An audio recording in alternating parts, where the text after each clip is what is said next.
எப்பா சாமிங்களா, இந்த வீடியோவை கண்டிப்பாக நீங்கள் கடைசி வரைக்கும் பாருங்கள். ஏன்னா இதில் அண்ணாமலை அவர்கள் என்னமோ பண்ணுறாரு. அது எனக்கு இப்போ சரியாக புரியலை. ஆனால் அவர் ஏதோ ஒரு நல்ல விஷயம் நடக்க போகுதுன்னு மட்டும் என் மனசுக்கு தோணுது.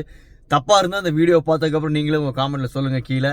ஆனால் அவர் பேசுகிற இந்த பேச்சு கேட்கும்போது நமக்கே ஒரு ஃபயராக இருக்குங்க. நீங்களே பாருங்கள். இன்னைக்கு வரைக்கும் நான் வாழ்ந்த வாழ்க்கையை பாடமா முன்னாடி வைக்கிறேன். அரசியல் சுத்தம் செய்ய வேண்டும் என்பதற்காக ஒரு வேலையை விட்டு வந்தேன். பேட்ச்ல என்னுடைய ரேங்க பாருங்க. ஐபிஎஸ் பேட்ச்ல நான் கடைசியெல்லாம் வரல. என் ரேங்க் போய் பாருங்க.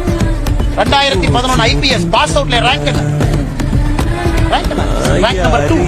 அத்தனை பேர் ரேங்க் நம்பர் 2ல நீங்க 150 பேர் இருக்கக்கூடிய ஐபிஎஸ் ஆஃபீஸர் இருந்தா இந்தியால எங்க போவீங்க? அது உங்களுக்கு எதற்காக 9 வருஷத்துல விட்டுட்டு அது எனக்கு தெரியும். நான் ஏதோ சராசரியாக அப்படியே சேர்த்துக்கிட்டு கல்யாணமா என் மாமனார் கொடுத்த காசுல வண்டி ஓட்டிக்கிட்டு அதுல நிறுவனத்தை நடத்திக்கிட்டு லாட்டரி விசைட்லாம் இல்ல.